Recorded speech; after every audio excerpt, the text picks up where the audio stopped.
Hockey is the biggest part of my life, and it's made me grow so much as a person, not just on the ice, but definitely off the ice. And it means the world to me. A lot of people ask why. Why do you put so much time? Why do you put so much effort, invest so much money into the sport when there's nothing really, no pro league or anything that you can really end up in? I totally disagree with that. I think that hockey has been the best thing that I've ever gone into, and I've gotten great rewards out of it.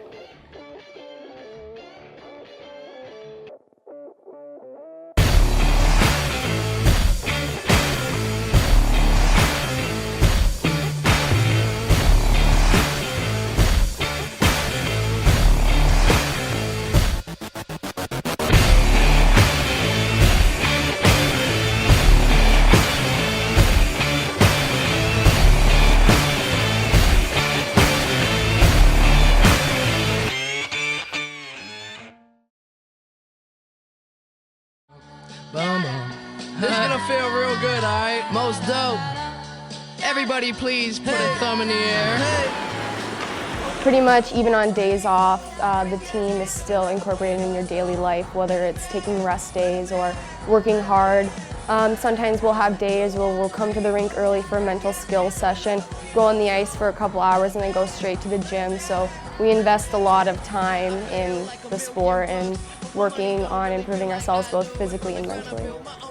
We live and breathe hockey. I know that's what everyone says, but it's so true that the way we structure our free time or what we do is all around what we do day to day at hockey.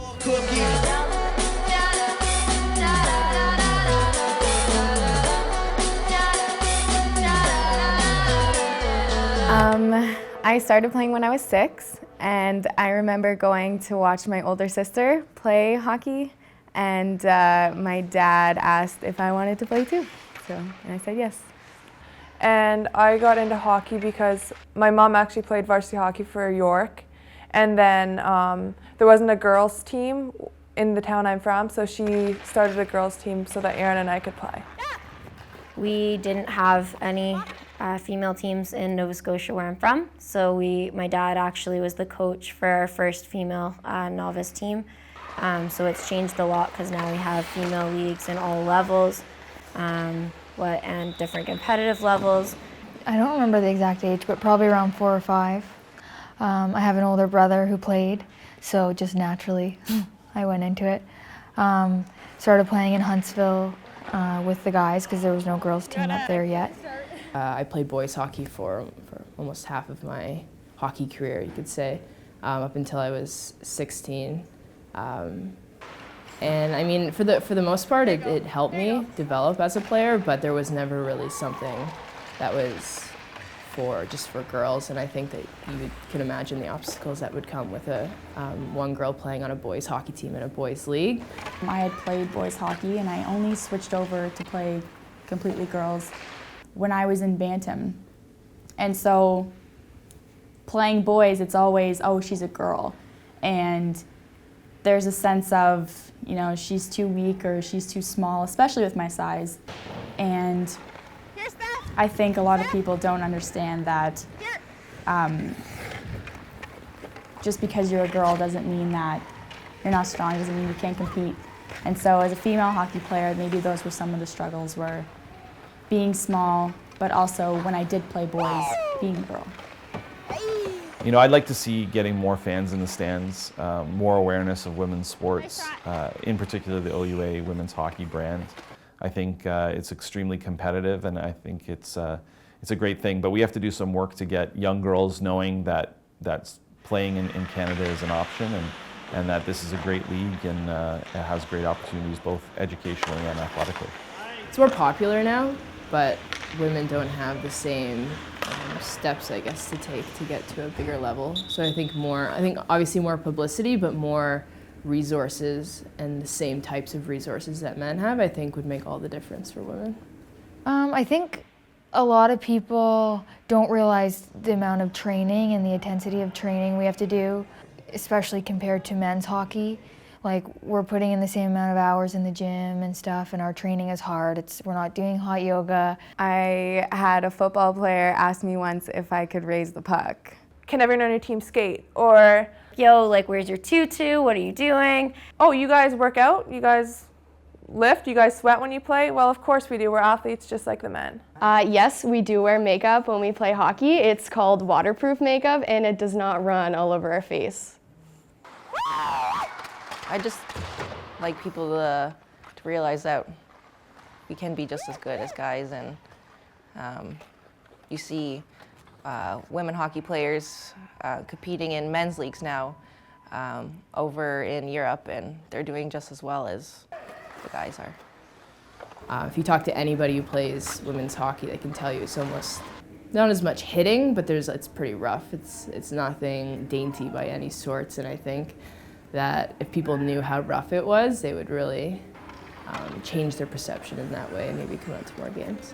I think people need to realize it's much more competitive than they think it is. A lot of work goes into building a team and building a competitive team, and I think some people just look at women's hockey as just being a hobby or something for fun, when really it's a battle. Like, we work hard.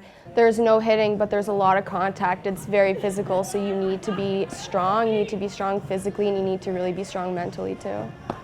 I think there's some work to be done, but on both sides, both from the OUA, from CIS, and in the culture side of sport. But I think women's hockey is a great game, and I think anybody who loves hockey will love that game.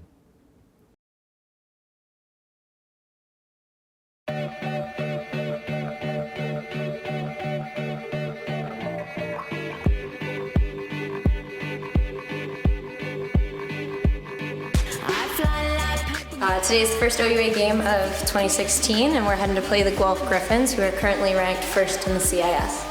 Okay. Keys for success today. We got to be playing fast. So hopefully with a big win today, it'll help us gain a lot of momentum going into the rest of the season. So wish us luck.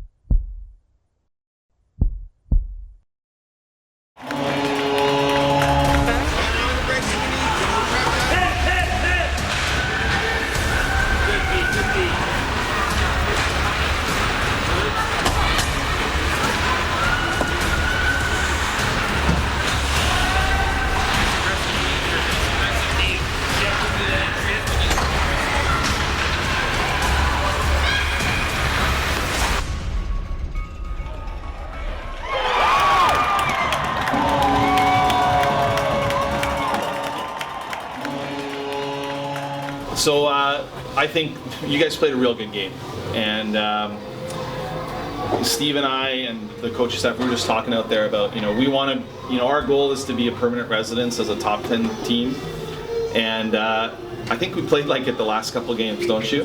Like, we were right there. We had opportunities, so I think we got to bury a few more pucks. We got to take care of the puck a little bit better, but overall, like, we're getting better. And you know what? These teams are going to be afraid of us if we keep playing this way.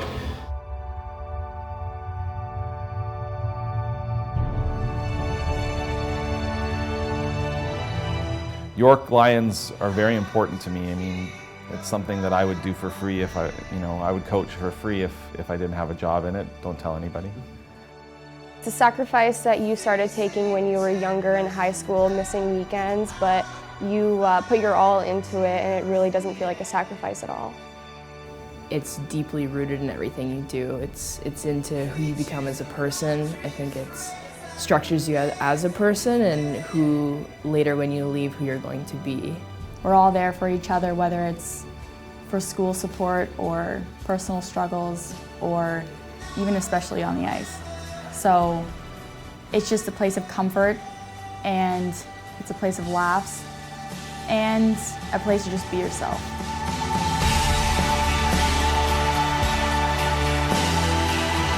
Find it! Second puck!